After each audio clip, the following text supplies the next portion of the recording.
Have you ever had one of those moments where reality itself just feels a little thin? Like the world you see every day is just a shadow of something way more real? Well, that feeling, it has a name. It's often the very beginning of a spiritual awakening. And to wrap our heads around this huge, often really confusing process, we're going to use a map. And this map is over 2,000 years old, Plato's allegory of the cave. So yeah, let's take Socrates' advice here and really picture this in our minds. We're going to use this ancient thought experiment to chart a course through what is a deeply modern and incredibly personal journey. All right, part 1, the cave we inhabit. Before any journey can really start, you've got to know your starting point, right? And for pretty much all of us, that starting point is inside the cave of our everyday reality. So Plato asks us to imagine these prisoners, chained up since they were born, who can only stare at a wall, and on that wall, they see shadows dancing. Now for them, these flickering images aren't just shadows, they are reality. This cave, it's a perfect metaphor for our own minds. The shadows are our job titles, our identities, our beliefs. Everything we've ever been told is true about who we are. And here is the absolute kicker. The prisoners don't know they're prisoners, not at all. They don't question the shadows. Why would they? For them, this is life. It's totally normal. And that, right there, is how an illusion becomes a reality. Part 2, when the chains break. So what happens when one of these prisoners is suddenly set free? What are the real-world things that cause those chains to just snap? So what does it take? You might think it's years of silent meditation or maybe a pilgrimage to some faraway land. Well, modern research actually points to something far more common and honestly, a lot more chaotic. Just take a look at this. A study of 90 different awakening experiences found that the #1 trigger, by a pretty big margin, isn't spiritual practice. It's intense psychological turmoil. We're talking profound stress, loss, depression. It's often the complete shattering of our old world that breaks the chains and literally forces us to look for something beyond the shadows. Part 3, blinded by the light. Okay, so the chains are broken, but the journey out of the cave, well, it's not some peaceful walk in the park. Plato described the prisoner being painfully dragged up this steep, rocky path, completely blinded by the sun. This is the disorienting ascent of awakening. You can think of it as a kind of sacred deconstruction. It's not about instantly finding peace and bliss, it's about dismantling everything you thought was real. And that process of unraveling is intense, it's confusing, and it touches every single part of your life. In fact, believe it or not, researchers have actually documented over 25 distinct signs of this process. And they can feel completely random and totally unrelated, which just makes everything feel even more confusing. Let's just look at a few of the most common ones. You could be in a room jam-packed with people you love and still feel completely, utterly alone. Now, this isn't a sign that something's wrong with you. It's your soul starting to detach from connections that were based on old habits or superficial roles. It's preparing you for a much more authentic way of being with people. And then there's this one, which is surprisingly common.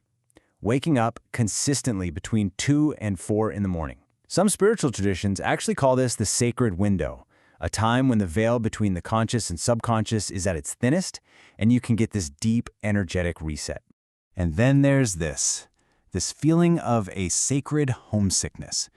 It's not really a sadness, but this profound yearning for a place that your soul seems to remember, but your conscious mind just can't quite place. It's like your soul recalling where it truly came from. The signs can also get really physical and energetic. You might suddenly change your entire diet, get these heart flutters as your heart center opens up, or even feel the tingling at the crown of your head. It literally feels like your whole system is getting a major upgrade. Part 4, the world outside. So after the painful climb, after all the disorientation, the former prisoner finally steps out into the light.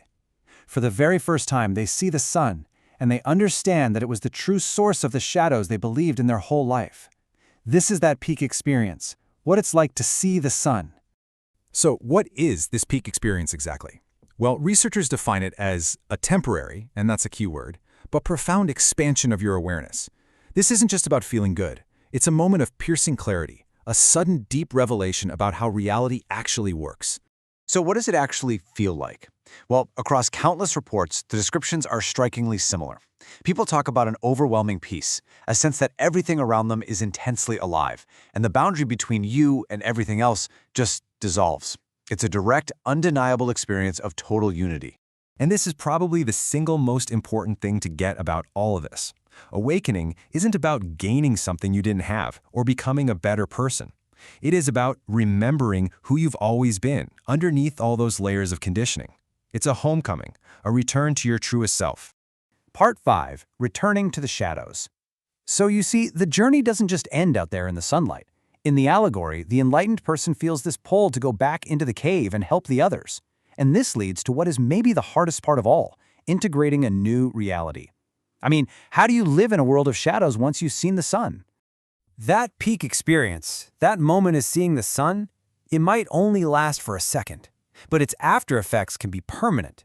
Researchers call this the secondary shift, a fundamental, long-lasting change in your entire perspective and your values, and it all stems from that one initial glimpse of a greater reality. And you can see the practical result of that shift right here. Life before is often guided by the values of the cave, right? Materialism, achievement, this constant sense of being separate. But after, a whole new set of priorities emerges, one that's centered on purpose, connection, and a deep trust in life itself. The writer Aldous Huxley absolutely nailed it when he said this. The person who comes back through that door is never, ever the same as the person who went out. The experience leaves a permanent mark. You are fundamentally and irreversibly changed. So what does this 2,000-year-old story matter to you right now? Well, because it offers a really powerful new way to see things. It reframes a personal crisis not as a breakdown, but as a breakthrough. It gives you a map for what can be a really confusing inner experience. And most importantly, it shows that this journey isn't just for a chosen few. It's a natural human potential that exists inside every single one of us. Which brings us to the final, and let's be honest, pretty provocative question that Plato leaves us with. He pointed out that the prisoners who were actually comfortable in their illusion would probably try to kill anyone who attempted to free them. And so we have to ask ourselves, if someone showed you the way out, would you be ready to have your chains broken? Or are you still in love with the shadows on the wall?